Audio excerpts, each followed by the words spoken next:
Hey guys, so WWE Hell in a Cell 2017 went down tonight, and overall it's a mixed bag. There's some good stuff, a lot of bad stuff, mediocre stuff. So we'll go over that in this 2017 Hell in a Cell thoughts video. And let's get started.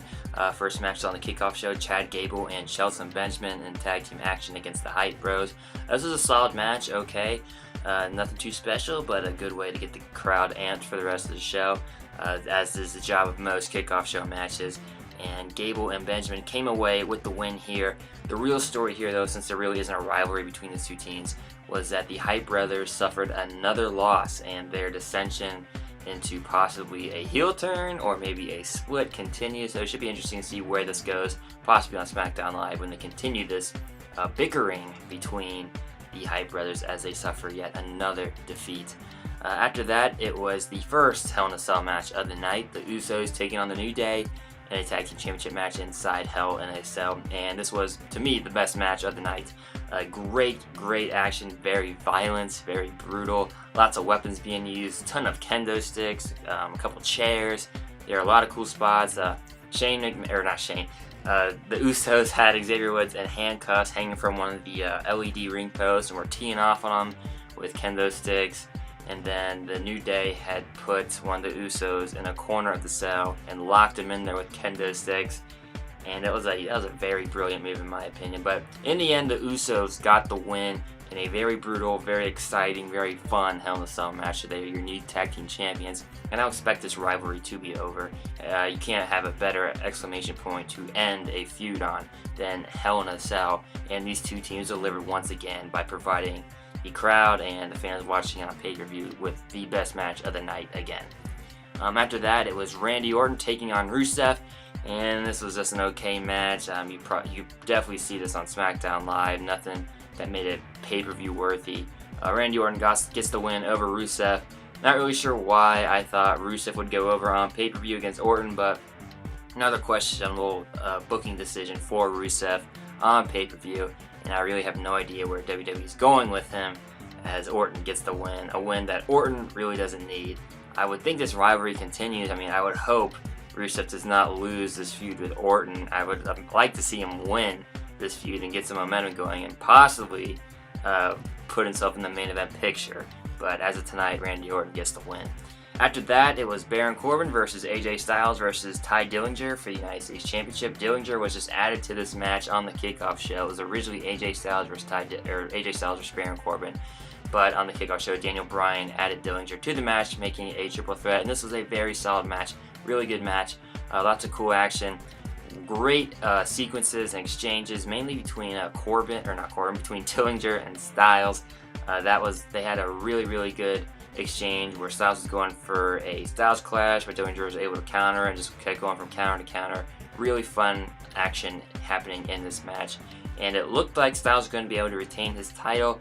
He hit the phenomenal forearm on Dillinger, but then Corbin comes in, kicks Styles out of the ring, and pins Dillinger and walks away with the United States Championship belt. So he is your new United States Champion.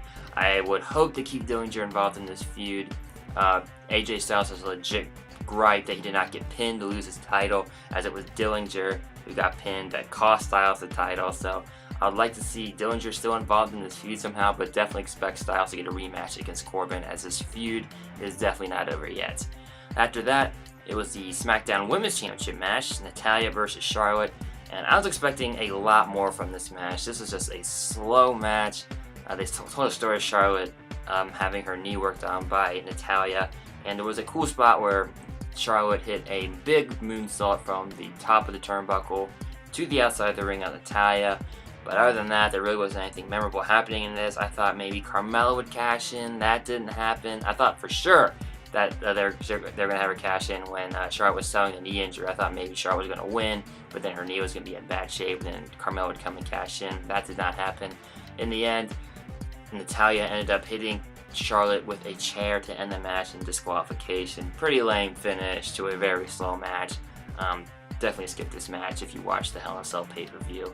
I don't think this rivalry is over, obviously, because Natalya ended the match with a disqualification. So it's definitely going to continue, and you always got to be wondering when Carmella's going to cash in her briefcase. After that, it was the WWE Championship match. Jinder Mahal taking on Shinsuke Nakamura, trying to defend his belt. And man, Mahal's reign has just been boring, and unfortunately that boring reign is going to continue. This match was slow. I don't get if it's Mahal's style or just him and Nakamura have a lack of chemistry, but it's just a slow, plodding, boring match to me. And after the referee tossed both Singh Brothers from ringside, Nakamura hit his finisher. Looked like he was going to win, but it was too close to the rope, so Mahal easily grabbed him. And then Mahal ends up hitting his finisher for the win. And the boring reign of the Maharaja continues. So Jinder Mahal still your WWE champion, and I would imagine that he's going to drop the belt the next pay-per-view. I thought it was going to happen that night. That was not the case. So I'm only hoping and praying that Mahal drops the belt to Nakamura at the next SmackDown pay-per-view, whatever that is. After that, it was Bobby Roode taking on Dolph Ziggler. Another slow match, nothing too exciting. The big entrance Ziggler was talking about was he just walked to the ring with a single spotlight on him. And that was it, showing that he doesn't need all the flash and all the gimmicks. He's just the best in-ring wrestler in WWE today. But nothing too exciting happened in the match. In the end, Bobby Roode defeated Ziggler. They kept rolling each other up, and then Roode used the tights to get the pin. But then immediately after that, Ziggler hit Roode with a zigzag. So even though Roode got the win, Ziggler got the last laugh. And I don't really see where this feud's going. Roode just seems out of place to me as a face. He thrived as a heel in NXT, so I don't get why they're having him as a face on the main roster. And I don't know where Dolph Ziggler's going to go with this best wrestler in the company gimmick. Maybe it could work for him. I'm not sure. We'll just wait and see at this moment. And I guess this feud's going to continue, considering Ziggler got the cheap shot in on Roode. So as of tonight, Roode gets the win with a handful of tights on a roll-up pin. After that, it was Shane McMahon taking on Kevin Owens in a Hell in a Cell Falls Count Anywhere match. Another really good match. This was by far the match everybody will be talking about coming out of this pay-per-view. They started the battle outside the cell, then they feuded inside the cell with Kevin Owens crashing through a table, McMahon hitting his coast-to-coast trash can spot. Then they got back out of the cell, and this is where the big talking point will be. So they ended up climbing the cell. Owens and Shane McMahon were fighting, and they're hitting moves on top of the cell, and I thought for sure that the cell was going to break every time they hit it. But then Owens got tired of it, tried to climb down. McMahon follows them. They're fighting on the side of the cell, kind of like Rollins and Ambrose did in 2014. But instead of both of them falling through the cell, it was only Owens, or falling off the cell, it was only Owens who fell off the cell through an announce table.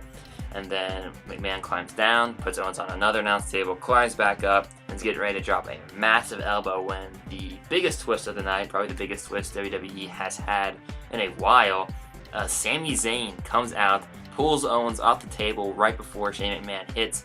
McMahon explodes through the announce table, and as the referees and EMTs are rushing to put him on a stretcher, Sami Zayn then drags Owens over to Shane McMahon, pulls him on top of McMahon, tells the referee to count. He throws the referee on the ground, telling him to count since the Falls Count Anywhere match. And the referee counts 1, 2, 3. Kevin Owens defeats Shane McMahon with a huge assist from the shocker of the night, Sami Zayn. So I don't know where they're going with that. It's definitely a great cliffhanger to end the pay-per-view on. Considering the pay-per-view, aside from the first Hell in a Cell match, the triple threat match, and the final Hell in a Cell match was mediocre, that's definitely a great way to end the night on a high note. And the fact that Sami Zayn is finally looking like he's finally going to be used on SmackDown Live is great. I don't know if he's going to be a heel, if him and Owens are going to team up again, like similar to the Ring of Honor days. I'm not too entirely sure.